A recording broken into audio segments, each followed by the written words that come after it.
Assalamualaikum warahmatullahi wabarakatuh. Selamat pagi semuanya. Bagaimana kabarnya hari ini? Alhamdulillah baik semua ya. Sebelum pelajaran kita mulai, ayo kita berdoa bersama-sama dulu. Berdoa dimulai, berdoa selesai. Ibu absen dulu ya. Bagus anak-anak, semuanya kompak untuk masuk. Semoga kedepannya terus semangat ya. Ini udah sarapan semua kan? Alhamdulillah, pinter kalau gitu. Sarapan itu penting untuk kesehatan kita, apalagi untuk belajar, supaya kita tetap sehat, aktif, dan bersemangat dalam menjalani aktivitas kita hari ini. Untuk materi kali ini, yakni tentang kriminalitas pada masa kolonial, yaitu masa zaman dulu ya anak-anak. Tindakan kriminal adalah semua sesuatu yang melanggar hukum. Kriminal menjadi masalah suatu negara yang mengharapkan keteraturan dan kedamaian.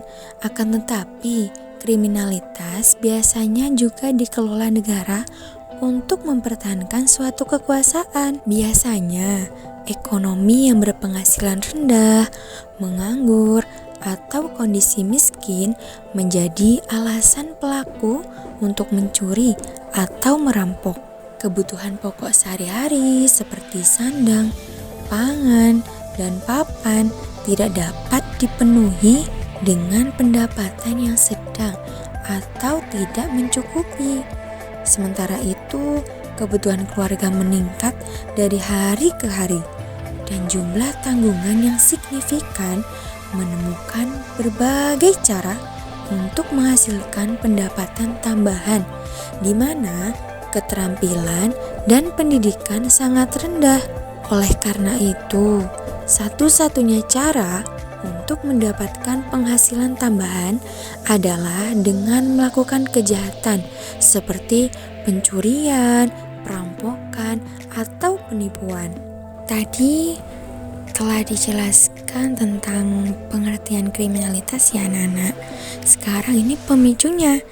Pemicu kriminalitas. Terjadinya kekerasan dan kriminalitas di suatu daerah pasti berkaitan dengan masalah-masalah sosial, budaya, dan ekonomi. Pada abad ke-19, sejak masa pemerintahan kolonial, berbagai bentuk tindak kekerasan dan kriminalitas kian marak terjadi, terutama di daerah Jawa. Para pelaku aksi-aksi tersebut biasanya disebut sebagai bandit, yang mana kehadirannya dirasa mengganggu keamanan dan ketentraman masyarakat. Namun menurut Ari Kurnia 2012, bagi masyarakat luas, bandit dipandang sebagai seorang pahlawan atau pembela masyarakat yang mengalami berbagai tekanan dari pemerintah kolonial, penguasa pribumi, maupun penguasa perkebunan swasta. Berbagai upaya dalam memperebutkan kekuasaan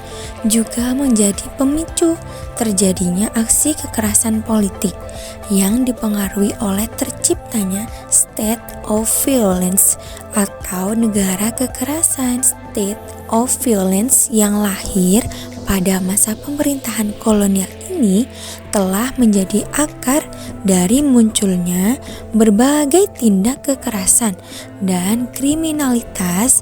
Bahkan pada perkembangannya, pemerintah kolonial mulai menerapkan regime of fear, rezim ketakutan, yang mana hal tersebut memberikan kesempatan kepada kelompok kriminal untuk berkembang dan menyebar secara luas. Selain itu, terdapat alasan lainnya yang menjadi faktor munculnya fenomena kekerasan dan kriminalitas, yakni peranan pemerintah kolonial dalam berupaya untuk memodernisasi kota dengan menerapkan standar penataan kota barat.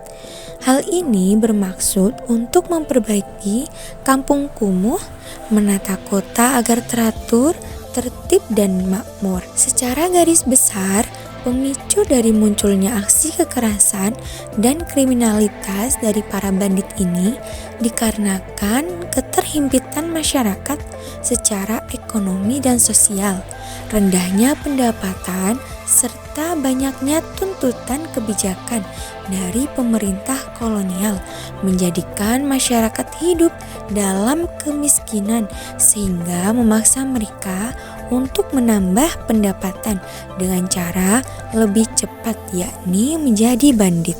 Lalu ada bentuk-bentuk kriminalitas. Pada saat masa kolonial, daerah pedesaan di Nusantara, terutama di Jawa, mengalami masa sulit. Daerah pedesaan secara umum terpisah dengan daerah lainnya. Pemerintah kolonial juga terkesan abai dengan daerah pedesaan karena tampak kurang memberi perhatian juga perlindungan terhadap warga di pedesaan. Akibatnya, di pedesaan banyak terjadi tindak kriminalitas. Umumnya adalah tindak perbanditan, walaupun ada juga bentuk kriminalitas yang lain. Seorang sejarawan sosial bernama Eric Hobsbawm membagi 3 jenis perbanditan. Yang pertama, perampok bermartabat seperti Robin Hood. Yang kedua, kelompok gerilya. Dan yang terakhir, kelompok penebar teror. Di Jawa sendiri, tindak perbanditan di masa itu sudah lazim terjadi sebagai bentuk protes sosial dari para petani. Bahkan karena sampai membuat pihak berwenang kesulitan menanganinya. Tindak perbanditan ini sampai dikategorikan sebagai tindak pemberontakan sederhana. Di era ini, tokoh-tokoh pemimpin informal seperti kiai atau guru agama sangat berpengaruh, bahkan bisa diasumsikan sebagai tokoh politik yang sangat dihormati.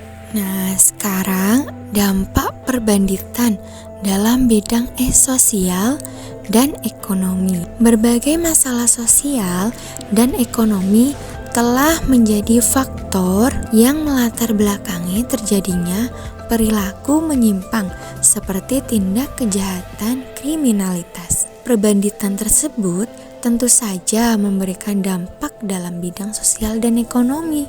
Dalam bidang sosial, dampak dari aksi perbanditan sangat dirasakan oleh pemerintah kolonial dan pemilik perusahaan perkebunan swasta. Perbanditan yang berkembang sebagai bentuk perilaku menyimpang tentunya menimbulkan keresahan masyarakat.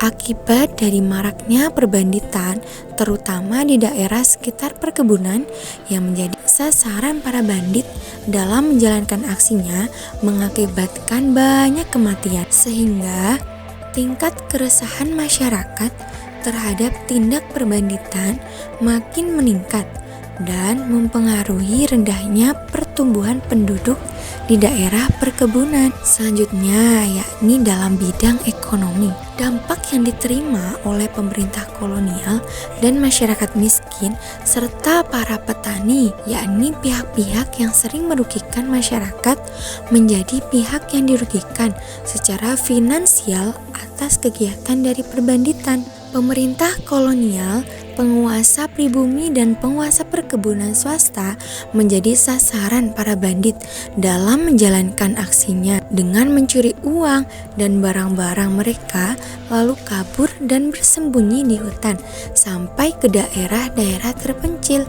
Agar lolos dari pengejaran, bandit melakukan penyamaran sebagai anggota organisasi desa bersama dengan para bandit lainnya. Hidup dalam keadaan sosial ekonomi yang sama, masyarakat dan para petani menjadi pihak yang mendapat keuntungan dari kegiatan perbanditan, sebab hasil dari perbanditan tersebut sebagian dibagikan kepada masyarakat miskin dan para petani, sehingga mereka dapat kembali memenuhi kebutuhan hidup sehari-hari. Lalu, peran pemerintah kolonial dalam memberantas perbanditan. Seperti yang dijabarkan oleh Yanwar Pribadi 2014 dalam bukunya yang berjudul Strongman dan Kelompok Kekerasan di Jawa, pemerintah kolonial mengirimkan Marsos untuk memberantas para bandit serta rampok di Jawa.